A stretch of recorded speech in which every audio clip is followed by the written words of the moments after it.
Hi there, and welcome to Cory Doctorow's podcast, part 7 of my reading of my 2003 or 2004 novel Eastern Standard Tribe, originally published by Tor Books. Just some upcoming appearance notes before I get into it. I'm sorry I'm running a little short today. Um, I'm going to be going to North Carolina later this week, February 22nd. Thursday, I'm going to be speaking at Duke University in the evening. I'll talk about privacy and surveillance, and at the University of North Carolina in the afternoon to talk about copyright. Both of those are free and open to the public, so I hope to see you at one or more of those. And there'll be books on hand to buy. I'm going to be the guest of honor at Ad Astra in Toronto. That's the Toronto Regional Science Fiction Convention. It's the first con I ever went to. I was a gopher. I slept in the gopher hole, along with lots of other fans who turned up and volunteered in exchange for free admission. And the week following, I'm going to be in Vancouver, March 8th and 9th, at Simon Fraser University in both the main campus and the Burnaby campus. And thanks to everyone who came to that LA launch. It was very good. It was really nice to meet so many of you too. So without further ado, because time is short, here is Chapter 17 of Eastern Standard Tribe. Chapter 17. Once the blood coursing from my shins slows and clots, I take an opportunity to inspect the damage more closely. The cuts are relatively shallow, certainly less serious than they were in my run-amuck imagination, which had vivid slashes of white bone visible through the divided skin. I carefully pick out the larger grit and gravel and turn my attention spinewards. I have done a number on my back, that much is certain. My old friends, the sacroiliac joints, feel as tight as drumheads, and they creak ominously when I shift to a sitting position with my back propped up on the chimney's upended butt, the aluminum skirting cool as a kiss on my skin. They're only just starting to twinge, a hint of the agonies to come. My jaw, though, is pretty bad. My whole face feels swollen, and if I open my mouth, the blood starts anew. You know, on sober reflection, I believe that coming up to the roof was a really bad idea. I use the chimney to lever myself upright again, and circle it to see what kind of damage I've done. There's a neat circular hole in the roof where the chimney used to be, gusting warm air into my face as I peer into its depths. The hole is the mouth of a piece of shiny metal conduit about the circumference of a basketball hoop. When I put my head into it, I hear the white noise of a fan somewhere below in the building's attic. I toss some gravel down the conduit and listen to the report as it pings off the fan blades down below. That's a good loud sound, and one that is certain to echo through the building. I rain gravel down the exhaust tube by the handful, getting into a mindless shuffling rhythm, wearing the sides of my hands raw and red as I scrape the pebbles up into handy piles. Soon I am shuffling a field of the fallen chimney, one hand on my lumbar, crouched over like a chimp, knees splayed in an effort to shift stress away from my grooved calves. I'm really beating the shit out of that poor fan, I can tell. The shooting gallery rattle of the gravel ricocheting off the blades is dulling now, sometimes followed by secondary rattles as the pebbles bounce back into the blades. Not sure what I'll do if the fan gives out before someone notices me up here. It's not an issue, as it turns out. The heavy fire door beyond the chimney swings open abruptly.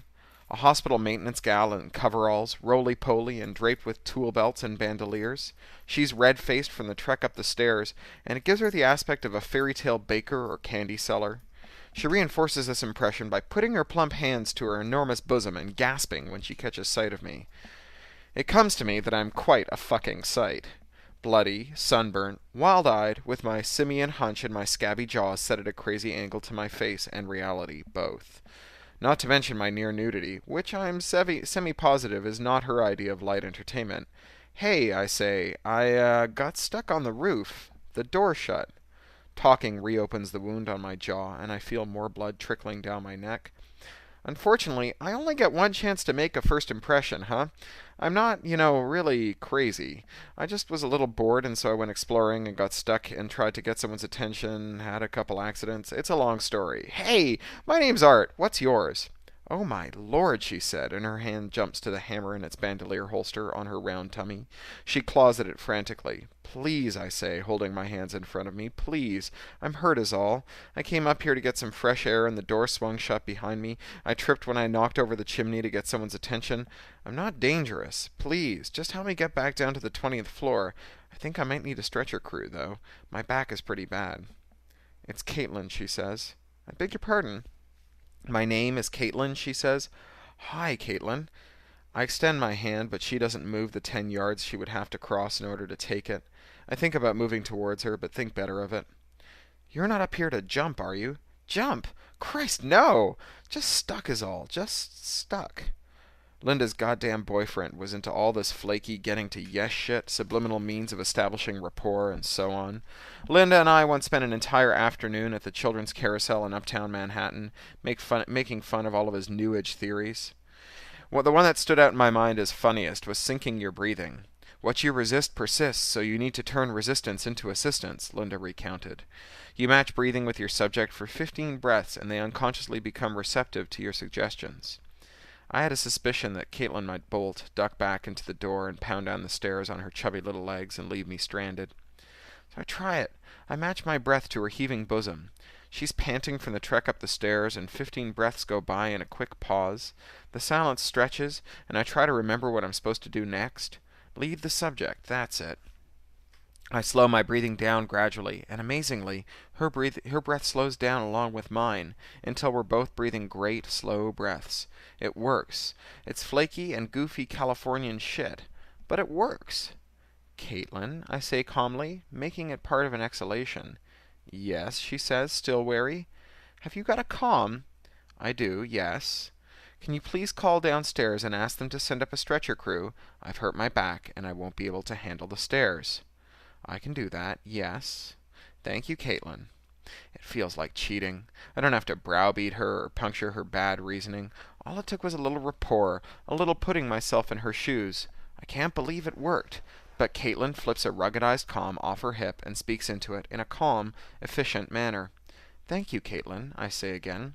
I start to ease myself to a sitting position, and my back gives way, so that I crash to the roof, mewling, hands clutching to my spasming lumbar, and then Caitlin's at my side, pushing my hands away from my back, strong thumbs digging into the spasming muscle around my iliac crests, soothing and smoothing them out, tracing the lines of fire back to the nodes of the joints, patiently kneading the spasms out until the pain recedes to a soft throbbing. My old man used to get that, she said. All us kids had to take turns working it out for him. I'm on my back, staring up over her curves and rolls into her earnest, freckled face. Oh, God, that feels good, I say. That's what the old man used to say. You're too young to have a bad back. I have to agree, I say. All right, I'm going to prop your knees up and lay your head down. I need to have a look at that ventilator. I grimace. I'm afraid I did a real number on it, I say. Sorry about that. She waves a chubby pish-tosh at me with her freckled hand and walks over to the chimney, leaving me staring at the sky, knees bent, waiting for the stretcher crew. When they arrive, Caitlin watches as they strap me onto the board, tying me tighter than is strictly necessary for my safety, and I realize I'm not being tied down, I'm being tied up. Thanks, Caitlin, I say. You're welcome, Art. Good luck with the ventilator. Sorry again. That's all right, kid. It's my job, after all. Chapter 18. Virgin Upper's hot tubs were more theoretically soothing than actually so. They had rather high walls with a rather low water level, both for modesty's sake and to prevent spills. Art passed through the miniature sauna and shower and into the tub after his massage, somewhere over Newfoundland, just as the plane hit turbulence, buffeting him with chlorinated water that stung his eyes and got up his nose and soaked the magazine on offshore investing he'd found in the back of his seat pocket. He landed at JFK, still smelling of chlorine and sandalwood massage oil and cantaloupe-scented lotion in the fancy toilets. Tension melted away from him as he meandered to the shuttle stop. The air had an indefinable character of homeliness, or maybe it was the sunlight. Amateur tribal anthropologists were always thrashing about light among themselves, arguing about the sun's character varying from latitude to latitude, filtered through this city's pollution signature, or that. The light of the air, the latitude of the smog, it felt like home. The women walked with a reassuring, confident clack, clack, clack of heel on hard tile. The men talked louder than was necessary to one another on their comms. The people were a riot of ethnicities, and their speech was a riotous babble of accents, idioms, and language. Aggressive pretzel vendors vied with aggressive panhandlers to shake down the people waiting on the shuttle bus. Art bought a stale, sterno-reeking pretzel that was crusted with inedible volumes of yellowing salt and squirted a couple bucks at a panhandler, who had been pestering him in thick Jamaican patois, but thanked him in adenoidal Brooklynese. By the time he boarded his connection to Logan, he was joggling his knees uncontrollably in his seat, his delight barely constrained. He got an undrinkable can of watery Budweiser and propped it on his tray table alongside his inedible pretzel, and arranged them in a kind of symbolic tableau of all things ESTEN. He calmed Fede from the guts of the tunnels that honeycomb Boston, realizing with a thrill that Fede picked it up at 2 in the morning in London, at the nominal GMT plus 0, while here at GMT minus 5, the default plus 0 time zone of his life, livelihood, and lifestyle, it was only 9 p.m. "Fede," Art said into the comm. "Hey, Art," Fede said, with a false air of chipperness that Art recognized from any number of middle-of-the-night calls. There was a cheap Malaysian comm that he'd once bought because of its hyped-up dehibernate feature, its ability to go from deepest power-saving sleep mode to full waking glory, without the customary 30 seconds of drive-churning housekeeping as it reestablished its network connection, verified its file system and memory, and pinged its buddy list for state and presence info. This Malaysian comm, the Crackler, had the uncanny ability to go into suspended animation indefinitely, yet throw your workspace back on its display in a hot instant. When Art actually laid hands on it, after it meandered its way around the world by slow boat, through corrupt GMT plus 8 posts and telegraphs authorities, over-engineered courier services, and Revenue Canada's customs agents, he was enchanted by this feature. He could put the device into deep sleep, close it up, and pop its cover open, and poof! There were his windows. It took him 3 days and an interesting crash to notice that even though he was seeing his workspace, he wasn't able to interact with it for a good 30 seconds. The auspicious crash revealed the presence of a screenshot of his pre-hibernation workspace on the drive. And he realized that the machine was tricking him, displaying the screenshot, the illusion of wakefulness, when he woke it up, relying on the illusion to endure while it performed its housekeeping tasks in the background. A little stopwatch work proved that the chicanery actually added 3 seconds to the overall wake time and taught him his first important user experience lesson. Perception of functionality trumps the actual function. And here was Fede, throwing up a verbal screenshot of wakefulness while he churned in the background, housekeeping himself into real alertness. "Fede, I'm here. I'm in Boston." "Good, Art. How was the trip?" "Wonderful. Virgin Upper was fantastic. Dancing girls, midget wrestling, hash brownies." "Good, very good. And now I'm driving around under Boston through a land yacht regatta. The boats are mambo, but I think the banana patch the hotel soon." "Glad to hear it." Art heard water running dimly, realized that Fede was taking a leak. "Meeting with the Jersey boys tomorrow. We're having brunch at a strip club." Okay, very funny," Fede said. "I'm awake. What's up?" "Nothing. I just wanted to check in with you and let you know I arrived safe and sound." "How are things in London?" "Your girlfriend called me." "Linda? You got another girlfriend?" "What did she want?" "She wanted to chew me out for sending you overseas with your crippling back injury. She told me that she held me responsible if you got into trouble over there." "God, Fede, I'm sorry. I didn't put her up to it or anything." "Don't worry about it. I'm glad that there's someone out there who cares about you. We're getting together for dinner tonight. Fede, I think Linda's terrific, but she's a little, volatile." "Art, everyone in O'Malley House knows exactly how volatile she is. I won't tell you again, Art. Moderate your tone. I won't be shouted at." "Christ, you heard that too?" "Don't worry about it. She's cool and I like her and I can stand to be shouted at a little. When did you say you were meeting with Perceptronics?" The word shocked him. They never mentioned the name of the Jersey clients. It started as a game, but soon became woven into Fede's paranoid procedures. Now they had reached the end game. Within a matter of weeks, they'd be turning in resignations to VDT and taking the final flight across the Atlantic and back to GMT-5. Provocateur is no longer. "Tomorrow afternoon. We're starting late to give me time to get a full night's sleep." The last conference call with Perceptronics had gone fantastically. His normal handlers, sour men with nasty minds who glommed onto irrelevancies in Virgin Deutsche Telekom's strategy and teased at them until they'd conjured up shadowy and shrewd conspiracies where none existed, weren't on that call. Instead, he'd spent a rollicking 4 hours on the line with sharp and snarky product designers and engineers, bouncing ideas back and forth at speed. Even over the phone, the homey voices and points of view felt indefinably comfortable and familiar.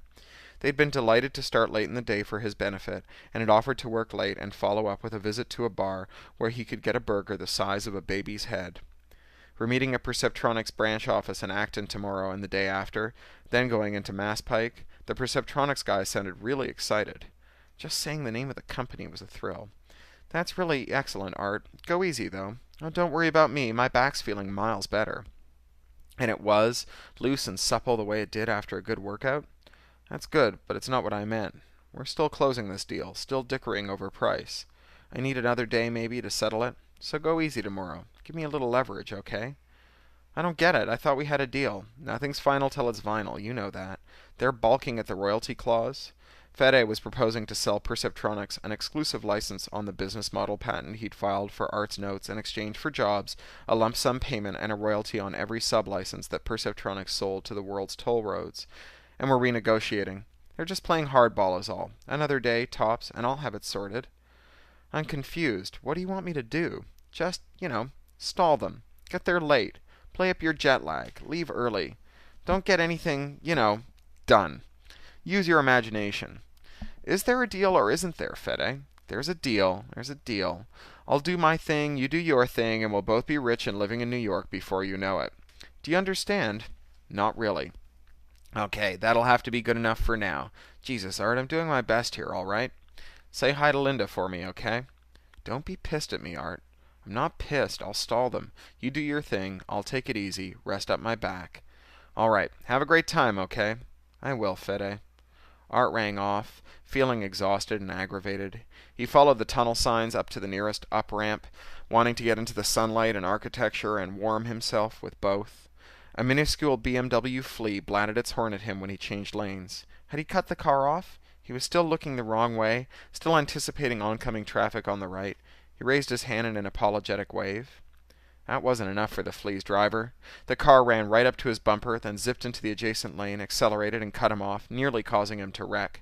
As it was, Art had to swerve into the parking lane on Mass Ave. How did he get to Mass Ave? God, he was lost already. To avoid him.